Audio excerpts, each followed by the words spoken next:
இயேசுவில் பிரியமான சகோதர சகோதரிகளே, அன்பு குழந்தைகளே, ஆண்டவர் இயேசு இறந்து விட்டார். இனி என்ன செய்வது? ஆண்டவர் இயேசு இந்த உலகத்தை விட்டு சென்று விட்டார். இனி நாங்கள் என்ன செய்ய போகிறோம் என்ற ஏக்கத்தோடும் நம்பிக்கை இழந்த நிலையிலே இருந்த சீடர்களைப் போல இன்றைய நாளில் ஆண்டவர் இயேசுவினுடைய திருச்சிலுவை பாதை நிகழ்வுகளை எல்லாம் சிந்தித்து தியானித்து பெரிய வெள்ளி, புனித வெள்ளி என்று அழைக்கப்படுகிற இந்த நாளில் கல்வாரி மலையில் சிலுவையிலே தொங்கிய இயேசுவை வணங்குவதற்கும் அவர் எனக்காக உயிர் கொடுத்தார் என்ற கிறிஸ்தவ நம்பிக்கையின் அடிப்படையிலே அவருடைய திருப்பாதத்திற்கு முன்பு முழந்தாள் படியிட்டு என்னுடைய குற்றங்களுக்காகவும் குறைகளுக்காகவும் எனக்காக சிலுவை சுமந்த இயேசுவே, நான் உன்னை வணங்குகிறேன் என்று சொல்லி இந்த உலகத்திற்கு இறையாட்சியை கொண்டு வருவேன் என்று சொன்ன அந்த இயேசு இந்த உலகத்தை விட்டு சென்று விட்டார் என்ற உணர்வுகளோடு அவருடைய பாதத்தை முத்தம் செய்து நாம் அவருடைய மன்னிப்பை பெற வேண்டும் என்று இந்த புனித வெள்ளியிலே இந்த மாலை நேரத்தில் ஒன்று கூடி வந்திருக்கிறோம். இயேசுவுக்கு சாவு வந்தது. இயேசுவை சாவு துரத்தியது. இந்த சாவை வெற்றி கொள்வதற்காக இயேசு சிலுவையை தூக்கியவராக, சாவை எதிர்கொள்வதற்கு கல்வாரி மலை நோக்கி பயணப்பட்ட அந்த கல்வாரி மலையிலே சிலுவையிலே அறையப்பட்டு குற்றுயிரும் கொலை உயிருமாக தொங்கிக் கொண்டிருந்த அவமான அந்த நிகழ்வுகளை தான் இங்கே வைக்கப்பட்டிருக்கிற சிலுவை நமக்கு அடையாளப்படுத்தி கொண்டிருக்கிறது. சிலுவை சாவு என்றால் அவமானத்தின் அடையாளம். பாரசீக நாட்டிலே குற்றம் புரிந்தவர்களுக்கு கொடுக்கப்படக்கூடிய தண்டனையாக இந்த சிலுவை மரணம் கண்டுபிடிக்கப்பட்டது.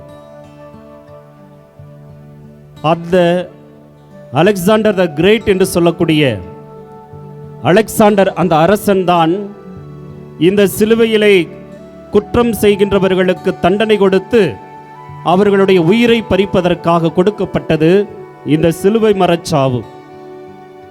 அதைத்தான் ரோமை படைவீரர்கள், ரோமை அரசாங்கம் அந்த குற்றவாளிகளுக்கு கொடுக்கப்படக்கூடிய இந்த சிலுவை தண்டனையை தங்களுக்குள் எடுத்துக்கொண்டார்கள். தங்களது ரோமை அரசுக்கு உட்பட்ட ரோமையர்களுக்கு அல்ல, ரோமை இனத்தை சாராத மக்களுக்காக கொடுக்கப்படக்கூடியதுதான் இந்த சிலுவை தண்டனை. கழுமரத்தை சுமந்து கொண்டு எந்த கழுமரத்தில் அவர் கொல்லப்பட வேண்டுமோ அந்த குற்றவாளியே அந்த மரத்தை தூக்கி கொண்டு செல்ல வேண்டும்.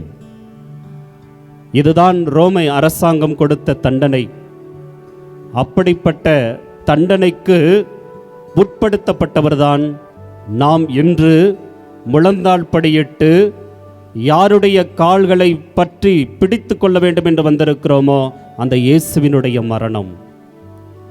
இயேசுவுக்கு சிலுவை சாவு கொடுக்கப்பட்டதனுடைய பின்னணியிலே எதற்காகவென்று சொன்னால் பல குற்றச்சாட்டுகளை இயேசுவின் மீது வைத்தார்கள். அதிலே ஆழமானது, அகலமான குற்றச்சாட்டு என்னவென்று சொன்னால், இவன் தன்னையே கடவுளாக அழைத்து கொண்டான், தன்னை கடவுள் என்று சொன்னான், தன்னுடைய கடவுளுடைய மகன் என்று சொன்னான் என்ற குற்றம் அவர் மீது புனையப்பட்டது. ரோமை அரசாங்கத்தின் தண்டனைப்படி தன்னையே கடவுளாக அழைத்து கொள்கிறவர்களுக்கு, தன்னை கடவுளுடைய மகன் என்று சொல்லிக் கொள்கிறவர்களுக்கு கொடுக்கப்படக்கூடிய தண்டனை என்பது கல்லால் எறிந்து கொல்லப்பட வேண்டும். அப்படியானால் இந்த குற்றச்சாட்டின் அடிப்படையில் பார்க்கிற பொழுது இயேசுவுக்கு கல்லால் எறிந்து கொல்லப்படுகிற தண்டனை தான் கொடுக்கப்பட்டிருக்க வேண்டும். ஆனால் மரணத்திற்கான காரணமும் பொய்யானது, இயேசுவுக்கு கொடுக்கப்பட்ட தண்டனையும் பொய்யானது என்பதைத்தான் வரலாறு நிரூபித்து காட்டியிருக்கிறது. இயேசுவுக்கு கொடுக்கப்பட்ட இந்த தண்டனையை உள்வாங்கிக் கொண்ட விதம் வெவ்வேறு நிலையிலே என்று நாம் சிந்தனைக்கு எடுத்துக்கொள்ள உங்களை அன்போடு அழைக்கிறேன். இறப்பு நம்மை திரும்பி பார்க்க விடாது. நம் வீட்டில் நடக்கக்கூடிய இறப்பு நம்மை திருப்பி பார்க்க விடாது. எப்படி? நான் இறந்துவிட்டால் மீண்டும் என் குடும்பத்தோடு வாழ முடியாது. நான் இறந்துவிட்டால் என் பிள்ளைகளை பார்க்க முடியாது. நான் இறந்துவிட்டால் என் சொந்தங்களை பார்க்க முடியாது. நான் இறந்துவிட்டால் இந்த உலகத்தை நினைத்து பார்க்கக்கூடிய முடியாது. அப்படியானால் இறப்பு என்பது நம்மை திருப்பி பார்க்க விடாது. இயேசுவுக்கும் அப்படிப்பட்ட இறப்பு தான் கொடுக்கப்பட்டது. நம்முடைய ஊர்களிலே இன்றைக்கு நாம் சிந்தனைக்காக உங்களோடு பகிர்ந்து கொள்ள விரும்புகிறேன். இன்று சரியான தருணம் என்று நினைக்கிறேன். நம்முடைய ஊர்களிலே இறப்பு ஏற்படுகிற பொழுது, அந்த இறப்பு ஏற்பட்டவுடன் எல்லோரும் அந்த இறந்தவருடைய உடலை சந்திக்க வர வேண்டும் என்று ஏற்பாடு செய்கின்றவர்கள் ஒவ்வொரு கலாச்சார பின்னணியிலே அதற்கான ஏற்பாடுகளை நாம் செய்கிறோம். நம்ம ஊரில் ஒருத்தர் இறந்து விட்டால் அவருடைய இல்லத்திலே தேவையான அனைத்து விதமான ஏற்பாடுகளையும் செய்த உடனே இந்த ஊருக்கு தெரிய வேண்டும் என்பதற்காக மைக் ஆரெல்லாம் கட்டிடும். என்ன பாட்டு போடுவோம்? எடுத்த உடனே ஒரு பாட்டு வருமே. என்ன பேச மாட்டேங்கிறீங்க? ஆடிய ஆட்டம் என்ன, பேசிய வார்த்தை என்ன? இது யாருக்கு சொல்லப்பட்ட வார்த்தை? ஆடிய ஆட்டம் என்ன? உயிரோடு இருப்பவனுக்கு சொல்லக்கூடிய வார்த்தையா, இறந்தவருக்கு சொல்லப்படக்கூடிய வார்த்தையா? அப்ப இறந்து போன ஒரு உடலை பார்த்து நாம் என்ன சொல்லுகிறோம்? சொல்லுங்க. இறந்த உடலை பார்த்து, ஒருவேளை என் தந்தையினுடைய உடல் அங்கே இருக்கிறது என்று சொன்னால், என் தந்தையின் உடலை பார்த்து நான் என்ன சொல்லுகிறேன்? சொல்லுங்க, ஆய்விட்டு சொல்லுங்க. நல்லது. யோசிக்கிறீங்க. இப்ப என் தந்தையின் உடல், என் தாயினுடைய உடல் அல்லது என் சகோதரியின் உடல் இருக்கிறது என்று சொன்னால் நாம் சொல்லக்கூடிய வார்த்தை, யோசித்து பாருங்களே. அப்ப என் அப்பாவை பார்த்து என்ன சொல்றேன்? ஆடிய ஆட்டம் என்ன நான் கேட்கிறேன்னு அர்த்தம். அப்படித்தானே? ஓகே. இன்றைக்கு இயேசு இறந்து விட்டார். இன்னைக்கு நம்முடைய வீடுகளில் எல்லாம் என்ன பாடல் ஒலித்திருக்க வேண்டும்?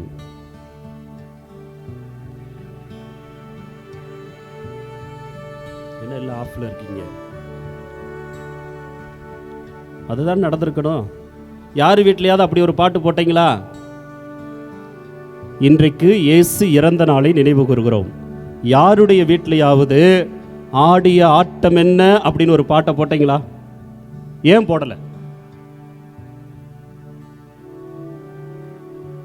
இதை பற்றி ரொம்ப பேச வேண்டியது இருக்கும். அதனால உங்களிடம் வேண்டுகோளாக, விண்ணப்பமாக கேட்டுக்கொள்கிறேன். ஒருவர் இறந்து விட்டால் தயவுசெய்து போது இந்த பாட்டெல்லாம் போடாதீங்க. தயவுசெய்து போடாதீங்க. அவர்களை கேவலப்படுத்துகிறோம். நல்ல மனுஷராக வாழ்ந்திருப்பார். அவர் உண்மையாகவே நல்ல மனிதனாகவே இருந்திருப்பார். இந்த உலகத்தில் பல நல்ல செயல்களை செஞ்சிருப்பார். அதெல்லாம் தூக்கி எரிஞ்சிட்டு என்ன சொல்கிறோம்? ஆடி ஆட்டம் என்ன? அதே ஆட்டம் தானே நம்மளும் திருப்பி ஆடுறோம். அதனால தான் நம்ம செத்தப்பட்டு நம்முடைய தலைமுறை என்ன பாட்டு போடுறாங்க? போடு. அன்பானவர்களே, இது ஒரு இறப்பு என்பது அறிவிப்பதற்கான பாடலாக இருந்தாலும் அந்த பாடல் சொல்லுகிற செய்தி உங்களுக்கு வேணால் வீட்டில் திருப்பி திருப்பி போட்டு போட்டு கேளுங்க. அப்படியா நம்மளே மனமாற்றிக்குவோம். ஆனால் ஒரு இறந்தவர் அவர் நல்ல மனிதனாக இருப்பார். அப்படின்னா என் அப்பாவோட இறப்புக்கு அந்த பாட்டு போட்டேன்னா என்னுடைய அப்பா இயேசுவுக்கும் நான் என்ன செய்திருக்க வேண்டும்? இந்த பாட்டை போட்டிருக்கணுமே. அப்போ நம்ம சொல்லுவோமா இயேசுவை பார்த்து ஆடிய ஆட்டம் என்னன்னு? இனிமேல் நம்ம மாற்றிக்கும். என்னுடைய விண்ணப்பம் செய்வதும் ஏற்றுக்கொள்வதும் ஏற்றுக்கொள்ளாமலும் உங்களுடைய விருப்பம். அன்பானவர்களே, இயேசு கல்வாரி நோக்கி சிலுவையை தூக்கி கொண்டு போகும்போது வெறுமனே அவருடைய எண்ணம் என்பது மகிழ்ச்சியால் துள்ளி குதித்தது என்று நாம் நினைத்து கொண்டால் நம்மளைப் போல ஒரு முட்டாள் இருக்க முடியாது. இயேசுவினுடைய வாழ்க்கையிலே விரக்தி என்பது உச்சக்கட்டத்தை தொட்டது என்று சொன்னால், அவர் மீது சிலுவை சுமத்திய பொழுது, அநியாய தீர்ப்புகள் எழுதிய போது அவர் விரக்தியின் விளிம்புக்கு சென்றார். இன்னைக்கு நம்மளாம் விரக்தியினுடைய விளிம்புக்கு எல்லாரும் போயிட்டு வந்திருப்போம். ஒரு ஃப்ரெண்டுக்கிட்ட நல்லா பழகியிருப்போம். இவன் என்னுடைய நண்பன், என்னுடைய சாவு வரைக்கும் என் கூடையே இருப்பான்னு சொல்லியிருப்போம். அடுத்த மாதம் நம்மையே காட்டி கொடுத்துட்டு போயிருப்பான். அப்பொழுது என்ன நினைக்கிறோம்? நான் எதிர்பார்த்தேன், யதார்த்தம் வேறு, என்னுடைய எதிர்பார்ப்பு வேறு, யதார்த்தம் வேறு. எதிர்பார்ப்புக்கும் யதார்த்தத்திற்கும் இடையே சிக்கிக் கொள்கிற பொழுது நாம் விரக்திக்கு செல்லுகிறோம். நான் எதிர்பார்த்து ஒரு தேர்வு எழுதியிருக்கிறேன், நான் 500 மார்க் எடுப்பேன் நினைக்கிறேன், 250 மார்க் தான் வந்துச்சு. என்ன நினைக்கிறோம்? என்னால் இனிமேல் முடியாது, இதுதான் கடைசி தேர்வு என்று சொல்லி விரக்தியின் விளிம்புக்கு சென்று விடுகிறோம். குடும்பத்தில் ஒரு சண்டை நடக்குது, கணவன் மனைவிக்குள்ள ஒரு சண்டை நடக்குது. அடுத்த நிமிஷம் நீ அத்துக்கிட்டு பேரு, நானும் அத்துக்கிட்டு போயிடுறேன், இதுதான் தீர்வா? உடனே அந்த முடிவுக்கு செல்லக்கூடிய சமூகத்திலே நாம் வாழ்ந்து கொண்டிருக்கிறோம். இயேசுவுக்கும் இப்படித்தான். இயேசுவுக்கு விரக்தி வந்ததா? வந்தது. நான் இன்றைய நாளிலே வாசிக்கப்பட்ட இறை வார்த்தைகளின் அடிப்படையிலே இயேசு எப்படிப்பட்ட விரக்தியை அவர் சந்தித்தார் என்று உங்களோடு பகிர்ந்து கொண்டு, இந்த விரக்தி என்பது இயேசுவுக்கு மட்டுமல்ல, உங்களுக்கும் எனக்கும் நம்முடைய வாழ்விலே ஒவ்வொரு நாளும் நடந்து கொண்டிருக்கிறது. அந்த விரக்தியை எப்படி மீட்டெடுப்பது என்பதுதான் இன்று சிலுவையிலே தொங்கிக் கொண்டிருக்கிற இயேசு நமக்கெல்லாம் கற்றுக் கொடுக்கக்கூடிய பாடம். இயேசு சந்தித்த முதல் விரக்தி என்னவென்று சொன்னால், நிராகரிக்கப்பட்டார், ஒதுக்கப்பட்டார். இயேசுவை சுற்றி இருந்த மனிதர்கள் கூட்டத்தை 3 வகையாக பிரித்து கொள்ளலாம். முதல் வகையில் இருப்பவர்கள் இயேசுவோட அம்மா, அப்பா, அவருடைய சீடர்கள், நண்பர்கள். இவர்கள் எல்லாம் இயேசுவோடு இருந்தார்கள். இயேசுவால் அவர்களுக்கு பலன் இல்லை, அவர்களால் இயேசுவுக்கு பலன் எதுவும் எதிர்பார்க்கப்படவில்லை. அவர்களாக வாழ்ந்தார்கள். இரண்டாவது குழுவினர் இயேசுவால் உதவி பெற்றவர்கள், பேயினால் துன்புறுத்தப்பட்டு பேயிலிருந்து, அந்த ஆதிக்கத்திலிருந்து வெற்றி பெற்றவர்கள், உடல் நலம் பெற்றவர்கள், உயிர் பெற்று எழுந்தவர்கள். மூன்றாவது குழுவினர் இயேசுடைய வாழ்க்கையில் கடைசி வரைக்கும் அவரை பற்றி எதுக்கெடுத்தாலும் அவர் மேலே குறை கண்டுபிடிச்சுக்கிட்டு இருந்த பரிசேயர், சதுசேயர், மறைநூல் வல்லுநர்கள், தலைமை குருக்கள். இவர்கள் இந்த 3 பேரில் முதல்ல இருந்த 2 பேருனாலையும் இயேசுவுக்கு எந்த ஆபத்தும் இல்லை, அதனால் இழப்பும் இல்லை. ஆனால் அந்த 3வது குழுவினர் இருந்தார்களே, இயேசுவுடைய பணிவாழ்வு தொடங்கியது முதல் சாவு வரைக்கும் அவர்கள் இயேசுவை நிராகரித்து கொண்டே இருந்தார்கள். இயேசுவை எல்லா இடத்திலும் நிராகரித்தார்கள். சொந்த ஊரில் ஏதாவது அதிசயம் செய்ய பார்க்கலான்னு சொன்னாங்க. இயேசு சொன்னார், உங்களுடைய நம்பிக்கையின்மையின் பொருட்டு நான் இந்த ஊரில் எதுவுமே செய்ய மாட்டேன்னு அடுத்த ஊருக்கு போயிட்டார். அப்படி என்று சொன்னால், இயேசு நிராகரிக்கப்பட்ட போது தன்னுடைய வாழ்க்கையில விரக்தியினுடைய விளிம்புக்கு சென்று தன்னுடைய சொந்த மக்களே என்னை நிராகரிக்கிறார்களே என்று அந்த முதல் வகையான ஏமாற்றத்தை, விரக்தியை சந்தித்தார். இரண்டாவதாக இயேசு சந்தித்த இரண்டாவது விதமான விரக்தி என்பது கைவிடப்பட்டார். யாரால் கைவிடப்பட்டார்? நேற்றைய தினம் நாம் கொண்டாடினோம். இயேசு ராவுணவின் போது தனது 12 சீடர்களை அழைத்தார், அவர்களோடு உணவருந்தினார், அவர்களிடம் பிரியாவிடை செய்தியை கொடுத்தார். உங்களில் ஒருவன் என்னை காட்டி கொடுப்பான் என்று சொன்னார். எல்லாம் சொல்லி முடிச்சுட்டு அரை மணி நேரத்தில் கைது செய்யப்பட்ட போது 12 சீடர்களும் இருக்கின்ற இடம் தெரியாமல் ஓடிவிட்டார்கள். இயேசு கைவிடப்பட்டு தனி மனிதனாக கெத்சமனி தோட்டத்தில் நின்று கொண்டிருக்கிறார். எல்லாரும் ஓடிவிட்டார்கள். கடந்த ஞாயிற்றுக்கிழமை அன்று, குருத்து ஞாயிறு அன்று நான் உங்களோடு பகிர்ந்து கொண்டேன். ஒரு மனிதனுடைய மேலுடையை பற்றி பிடித்த பொழுது அவன் என்ன செய்தான்? தனது ஆடையை விட்டு ஓடிவிட்டான் என்று வாசிக்க கேட்டோம். இயேசு சந்தித்த இரண்டாவது விரக்தி, கைவிடப்பட்டார் தன்னுடைய சீடர்களால். மூன்றாவதாக இயேசு சந்தித்த இழப்பு என்பது, விரக்தி என்பது காட்டிக் கொடுக்கப்படுதல். நாம் அறிந்தபடி யூதாஸ் இஸ்காரியோத்து இயேசுவை காட்டிக் கொடுத்தான். இயேசு அவனை நேருக்கு நேராக பார்த்து சொன்னார், சீடர்கள் எல்லாரையும் சேர்த்து வச்சு சொன்னார், உங்களில் ஒருவன் என்னை காட்டி கொடுப்பான்னு சொன்னார். எல்லாரும் கம்முன்னு பேசாமல் இருந்தாங்க. உடனே பக்கத்தில் இருந்து கேட்டார், ஆண்டவரை யாருன்னு சொல்லுங்க. என்னோடு பாத்திரத்தில் தொட்டு உண்பவனை என்னை காட்டி கொடுப்பான் என்று சொல்லி அப்பத்தை எடுத்து திராட்சை பழ ரசத்தில் வைத்து அதை யூதாஸ் இஸ்காரியோத்துக்கு கொடுத்தார். எல்லாருக்குமே தெரியும் இவன் தான் காட்டி கொடுக்க போறான். யாரும் வாயை திறக்கல.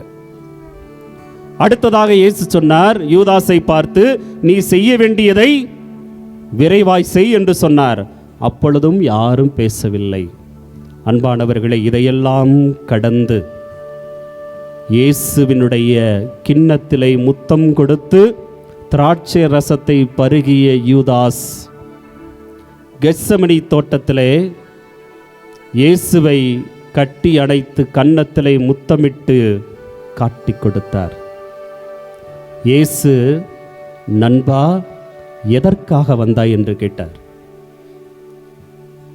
அவன் என்னை காட்டி கொடுக்க போகிறான் என்று தெரிந்த பிறகு, நண்பா எதற்காக வந்தாய் என்று சொன்னான். அவன் பேசவில்லை, இயேசுவிடம் பேசவில்லை. அடையாளத்தை கொடுத்தான், முத்தத்தை கொடுத்தான், காட்டி கொடுத்தான். மூன்றாவது விரக்தி.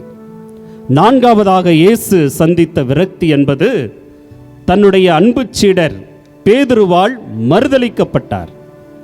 இயேசு தான் வாழுகின்ற பொழுதே பேதுருவை பார்த்து சொன்னார், பேதுரு, நீ என்னை மறுதலிப்பாய் என்று சொன்ன பொழுது மறுத்தார். அப்படி நடக்கவே நடக்காது என்று, சேவல் இருமுறை கூவும் முன் நீ மும்முறை என்னை மறுதலிப்பாய் என்று சொல்ல பொழுது அது நடக்கவே நடக்காது என்று சொன்னார். பந்தியிலே அமர்ந்திருந்த பொழுது இயேசு அவருடைய பாதத்தை கழுவுகிற பொழுது, ஆண்டவரே என்னுடைய பாதத்தை தொடக்கூடாது என்று சொன்னார். நான் பாதத்தை தொடக்கூடாது என்று சொன்னால் என்னோட உனக்கு பங்கில்லை என்று சொன்னபோது, ஆண்டவரே என் உடல் முழுவதும் கழுவும் என்று சொன்னார்.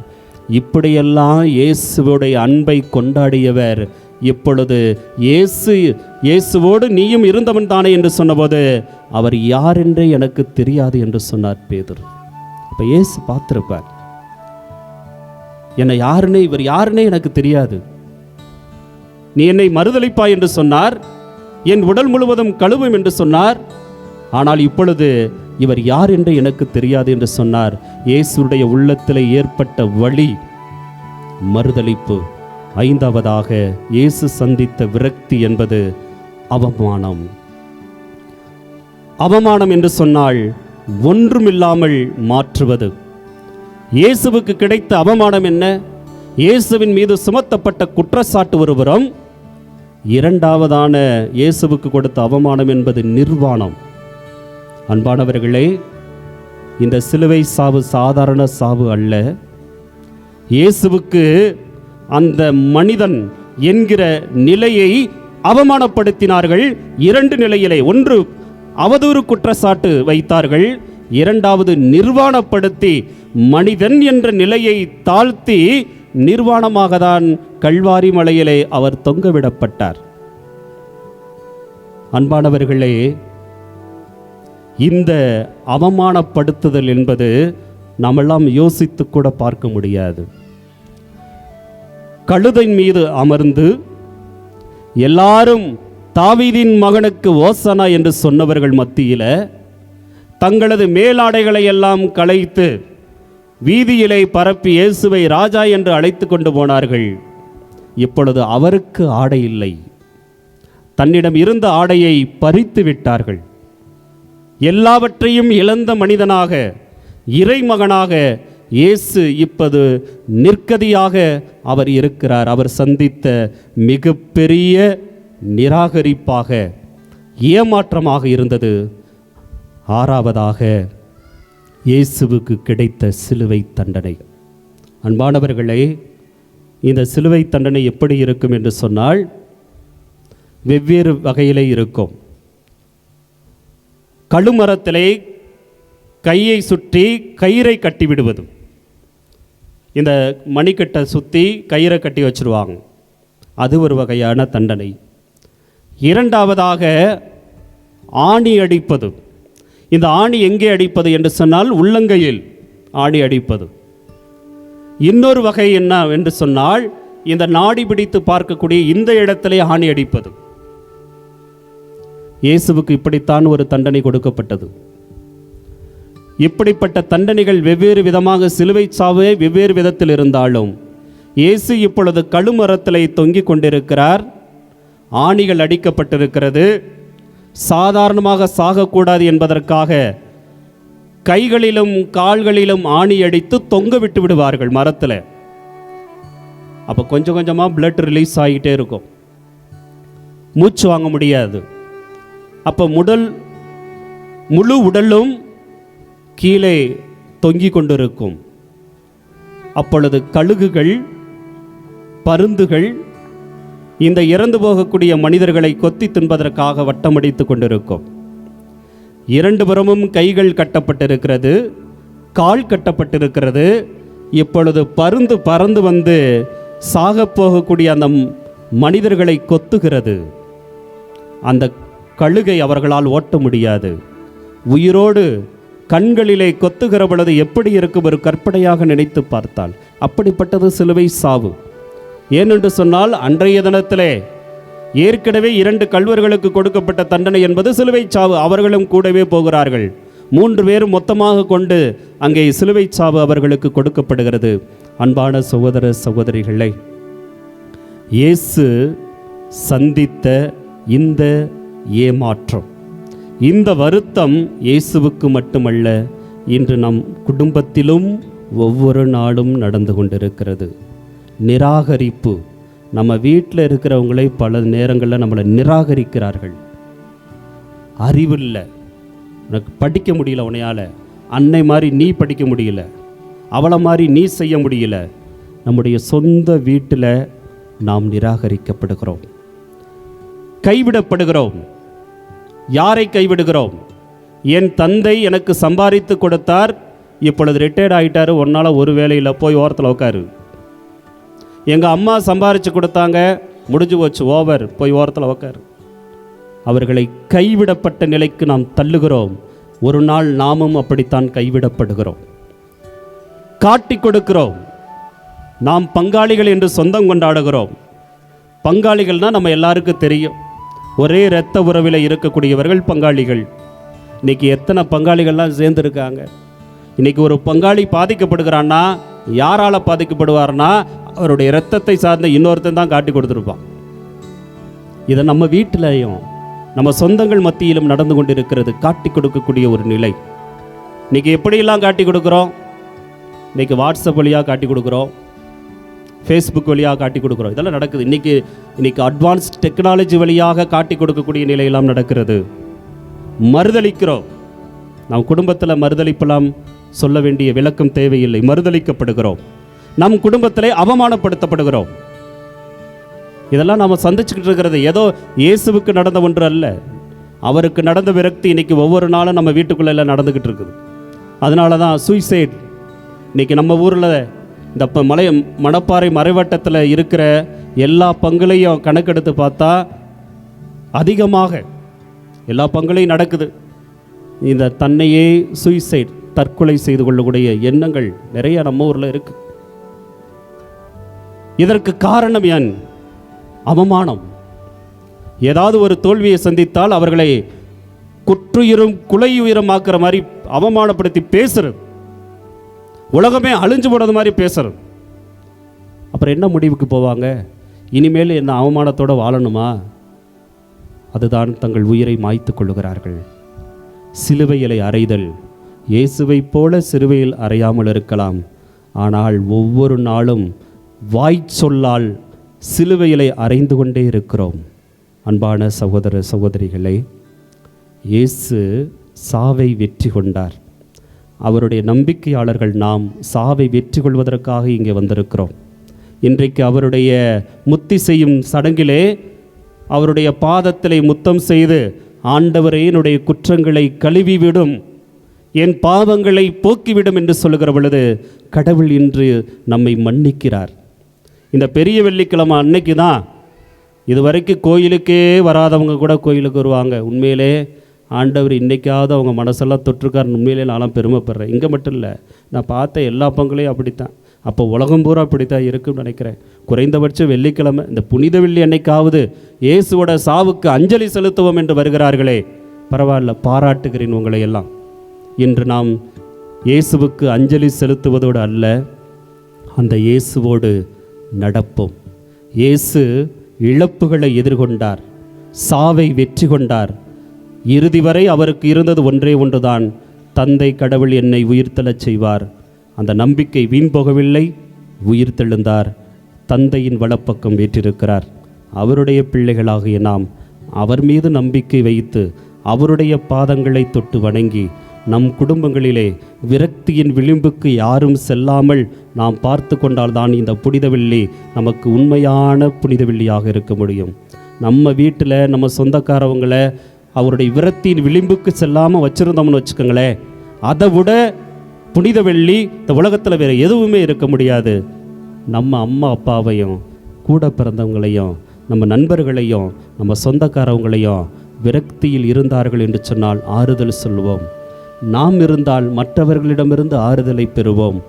இயேசுவோடு நடப்போம், இயேசுவோடு சிலுவைகளை சுமக்க தயாராகுவோம், இயேசுவோடு மரிப்பதற்கு தயாராகுவோம். நிச்சயமாக விண்ணக கடவுள் நம்மை உயிர்த்தெழச் செய்வார். ஆமென்.